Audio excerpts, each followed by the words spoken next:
Assalamualaikum warahmatullahi wabarakatuh.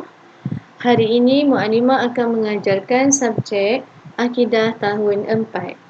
Mu'alimah harap anak-anak semua telah bersedia dengan buku teks Akidah dan juga buku aktiviti.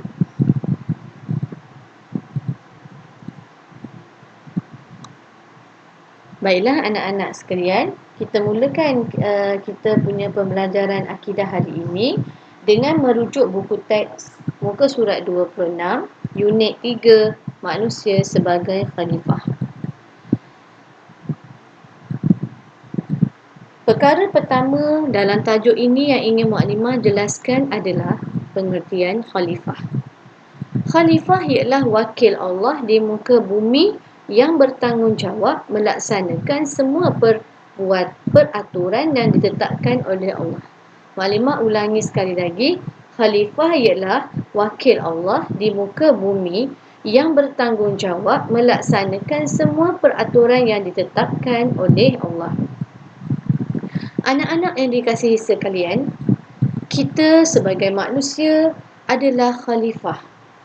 Kita yang diciptakan oleh Allah sebagai manusia adalah khalifah.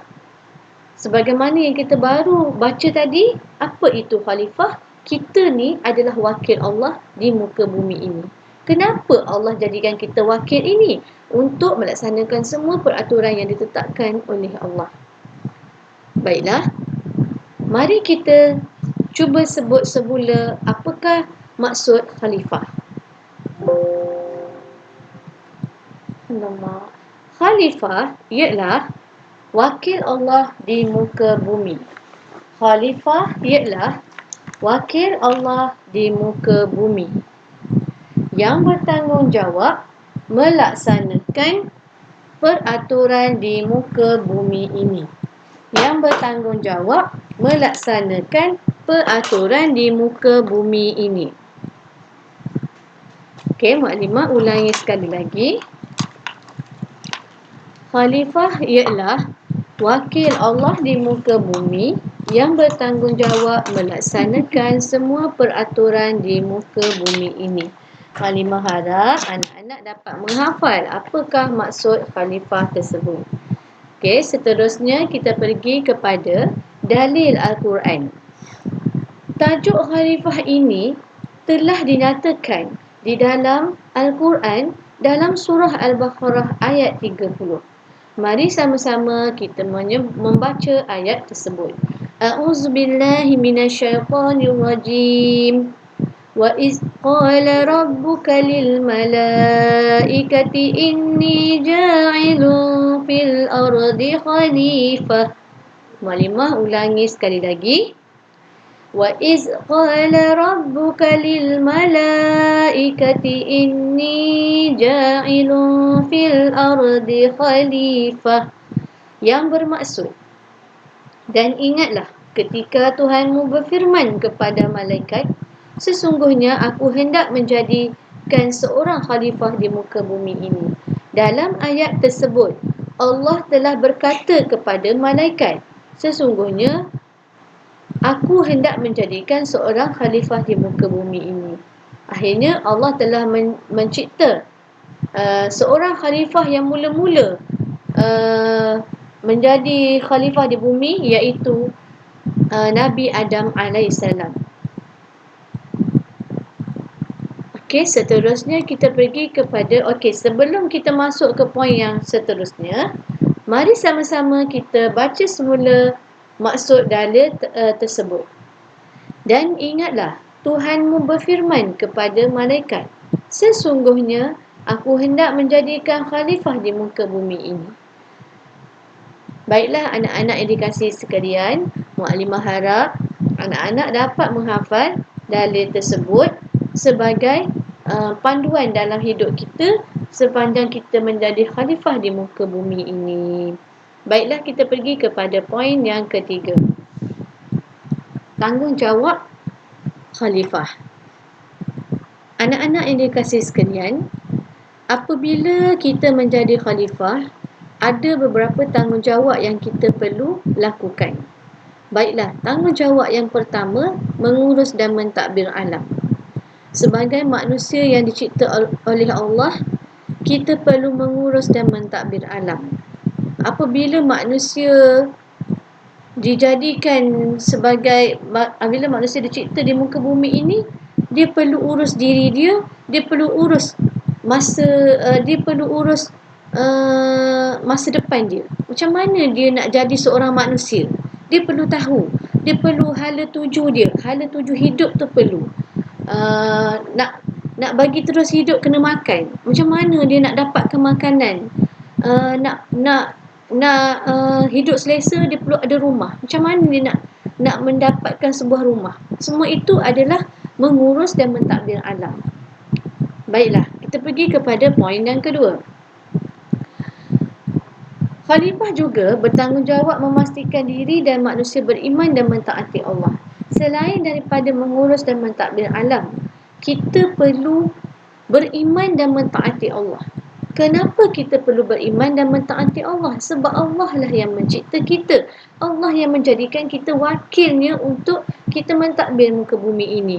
Jadi, sebagai manusia, sebagai khalifah, kita perlu beriman dan mentaati Allah. Allah akan murka kepada hamba-Nya yang tidak mentaatinya. Poin yang ketiga, menegakkan kebenaran. Apabila kita sudah berada di jalan Allah, kita dah beriman kepada Allah, kita dah taat kepada Allah, sudah pasti kita dah tahu jalan kita ini adalah jalan yang benar. Dan kita perlu mengajak semua orang yang bersama kita ini berada di jalan kebenaran. Kita perlu sentiasa membawa mereka ke arah kebenaran. Contoh yang Mak Nimah boleh bagi pada antum yang paling mudah. Bila antum berada di sekolah Al-Amin, cikgu-cikgu akan mengajak antum, akan mendidik antum supaya menunaikan solat, supaya merasa solat itu wajib. Jadi antum akan menunaikan solat itu dan menjadikan solat itu ada satu kewajipan yang tak boleh ditinggal. Apabila antum balik rumah, antum perlu mengajak pula ahli keluarga antum untuk bersama-sama melakukan solat tersebut. Itulah yang dikatakan sebagai menegakkan kebenaran. Kita membawa sahabat-sahabat kita, keluarga kita untuk bersama-sama di jalan yang betul, di jalan Allah. Bahawa umat Islam adalah sebaik-baik umat yang dicipta. Jelas di sini, sebagai orang Islam ini kita harus bersyukur sebab Allah dah nyatakan Islam ini adalah sebaik-baik umat yang dicipta. Islam ni, kita ni yang lahir dalam Islam ini, kita kata satu rahmat, satu tanda kasih sayang Allah kepada kita. Sebab itulah kita kena bersyukur bila kita ni, mak ayah kita ni adalah orang Islam. Sebab kita lahir sebagai anak orang Islam. Bila kita lahir sebagai anak orang Islam, kita dah tahu dah jalan kita itu jalan Islam, jalan menuju ke syurga. Dan kita dah tahu dah kebenarannya di mana. Dan kita perlu teruskan hidup dalam kebenaran. Yang seterusnya adalah mempunyai akhlak yang baik. Anak-anak yang dikasihi sekalian, akhlak ini adalah mencerminkan diri kita. Adakah diri kita ini seorang yang baik atau yang tidak baik? Kalau akhlak kita baik, insya-Allah kita akan menjadi khalifah yang terbaik. Apa poin akhlak yang Mak Nimah nak sentuh dalam tajuk ini ialah, mari anak-anak tengok gambar yang Mak Nimah tunjuk. Kalau kita tengok gambar ini, jelaslah poin tentang akhlak di sini adalah menjaga kebersihan. Sebagai seorang yang berakhlak mengikut Rasulullah, kita perlu menjaga kebersihan. Cuba lihat hadis di bawah tersebut. Kebersihan itu sebahagian daripada iman. Iman kita ni antara sebahagiannya adalah orang yang menjaga kebersihan. Jadi kalau orang tu seorang yang bersih, seorang yang sentiasa menjaga kebersihan, macam mana diri dia? Jarang kita jumpa orang yang bersih, orang yang kotor tapi dia seorang yang warak kan. Sebab Benda tu mencerminkan iman kita. Baik. Menjaga kebersihan. Apa yang Mak Limah nak kaitkan dekat sini adalah berkenaan dengan isu semasa dunia yang baru-baru ini menggemparkan dunia, iaitu COVID-19. Macam mana ya anak-anak apabila berlakunya penularan virus COVID-19, semua orang merasa sangat takut kerana COVID-19 ini telah meragut nyawa beratus ribu manusia. Apabila mendengar sahaja COVID-19, semua orang takut.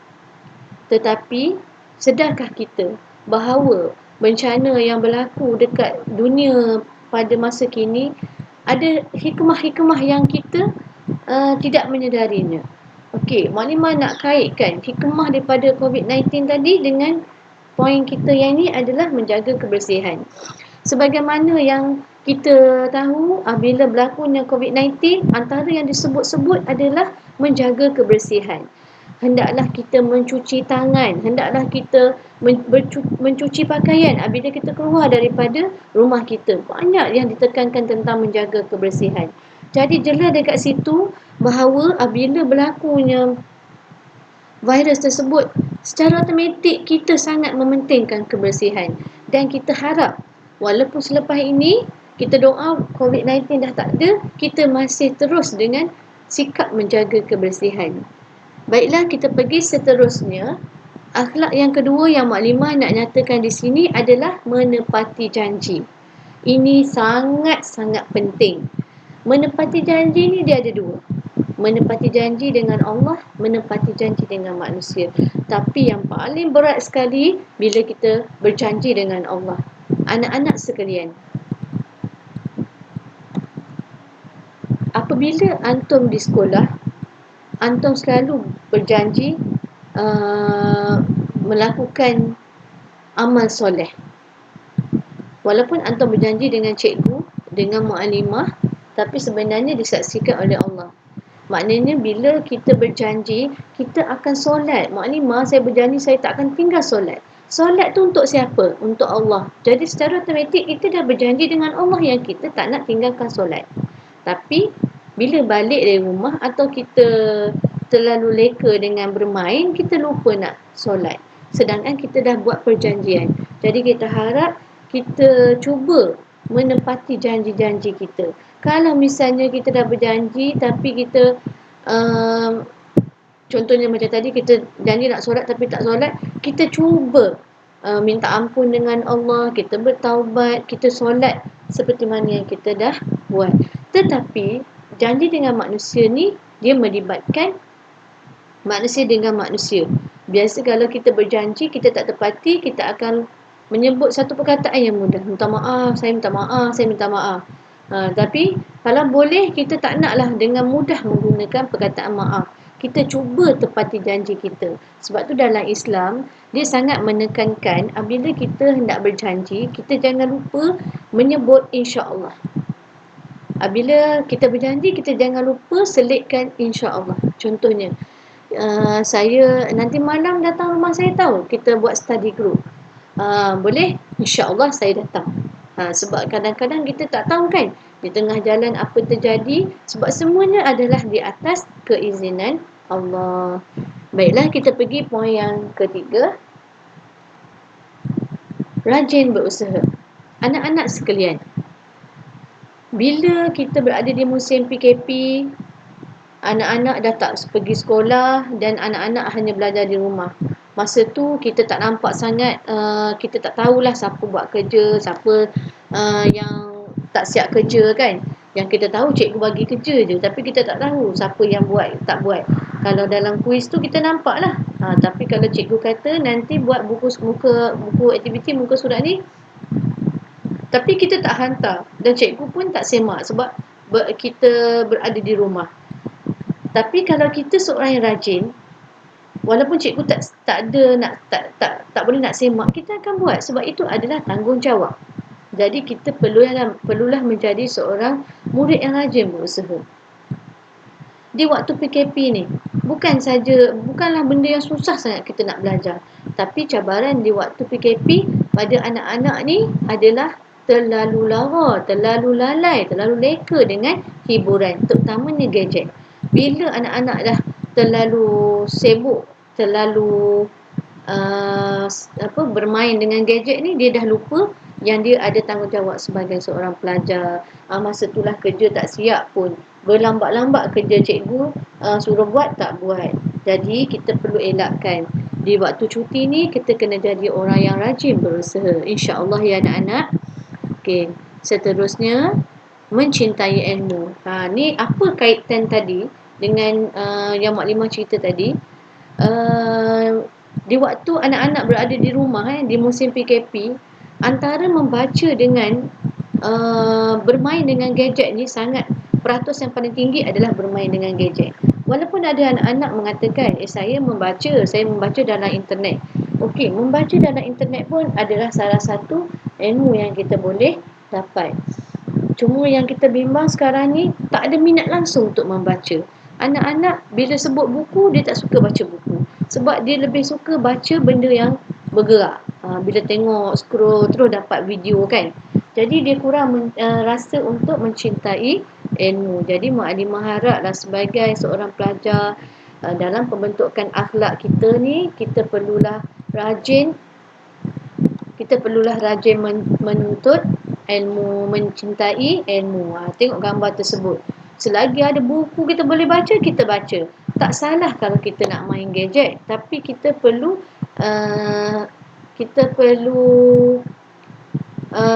balance lah. Kita perlu samalah. Kalau kita tengok gadget 1 jam, kita baca buku 1 jam. Benda tu kita sama-sama boleh, macam tadi kan yang dia cakap, mengurus dan mentadbir. Kita yang tahu kita nak berjaya, kita yang mencintai, kita yang mencari ilmu tersebut. Okey, seterusnya kita pergi poin terakhir, menjadi insan yang dicontohi. Bila kita dah dapat akhlak yang cantik kan, Mak Limah ulang balik, yang mula-mula tadi kita cuba mencari hala tuju kita nak pergi ke mana, macam mana kita nak hidup, macam mana kita nak teruskan hidup. Kemudian kita menjadikan diri kita ini seorang yang beriman dan taat pada Allah. Kemudian kita sentiasa mengajak orang dalam kepada kebenaran, mengajak orang di jalan yang benar, mengajak orang beriman kepada Allah. Dan seterusnya kita memupuk akhlak dalam diri kita. Dan yang terakhir sekali, kalau semua tu lengkap, kita akan menjadi insan yang dicontohi. Kita akan menjadi role model kepada orang. Sekarang ni kita menjadikan Rasulullah ni sebagai qudwah hasanah kita. Apa Rasulullah buat, kita cuba buat. Jadi bila kita dah mengikut apa yang digariskan oleh Rasulullah tadi, kita dah jadi manusia yang dicontohi. Buat baik, kita orang tengok kita ni, Allah bagusnya budak ni. Nampak tak? Kenapa kita perlu menjadi insan dicontohi? Bila kita jadi orang yang terbaik, kita akan ramai orang yang nak ikut kita. Bukan macam kat dalam Instagram, kita sibuk tayang video nak ramai follower. Sekarang ni kita nak orang ikut kita buat benda yang baik. Contoh dalam Instagram tu, kalau kita buat benda yang baik, orang ramai follower kita, nak sebarkan benda-benda yang baik, tak apa. Tapi kalau kita buat benda yang tak baik, lepas tu ramai pula follower, kita pun tak tahu macam mana keadaannya. Jadi kalau boleh, jadilah diri kita ini sebagai insan yang dicontohi. Bila orang sebut nama kita ni, orang rasa seronok sangat, bagus sangat. Bukan kita nak bangga diri, tapi kita menjadi insan yang contohi yang tidak ada sifat bangga diri dalam diri kita. Okey, manusia lain akan mencontohi teladan yang baik. Bila kita jadi seorang yang baik, orang akan ikut kita. Contohnya kita tengok macam mana Ustaz Abilio kan, dia buat dakwah, dia bagi orang miskin ni sumbangan kan. Lama-lama akan ramai orang yang nak ikut jejak macam dia, sebab orang merasakan dia tu adalah insan yang dicontohi, buat baik.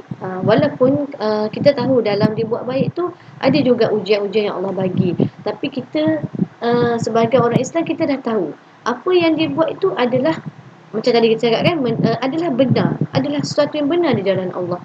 Okey, Mak Limah rasa sampai sini saja tajuk kita. Jadi Maklimah ulang balik tajuk poin kita yang pertama tadi, pengertian khalifah. Kemudian kita masuk pada dalil Al-Quran tentang khalifah. Yang ketiga, tanggungjawab khalifah. Tanggungjawab khalifah tadi ada 5. Yang pertama, mengurus dan mentadbir alam. Yang kedua tadi mentaati, beriman dan mentaati Allah. Yang ketiga,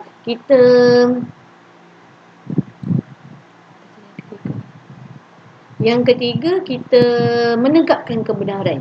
Yang keempat, memantapkan akhlak kita. Dan yang kelima, menjadikan kita insan yang dicontohi oleh orang lain. Jadi Maklimah harap minggu depan antum dapat poin-poin ni untuk kita buat soal jawab. Mungkin kalau kita ada kelas online lagi, kita boleh buat soal jawab. Ataupun kalau kita dah masuk sekolah, kita akan berjumpa di dalam kelas. Okey, untuk yang terakhir daripada Maklimah, sebelum Maklimah habiskan kelas ini, Maklimah nak antum siapkan latihan dalam buku aktiviti muka surat 23 hingga 26. Maklimah harap anak-anak semua jadilah macam yang Maklimah sebut tadi, rajin berusaha. Hari ni Maklimah bagi latihan, sekejap lagi antum terus buat latihan tersebut.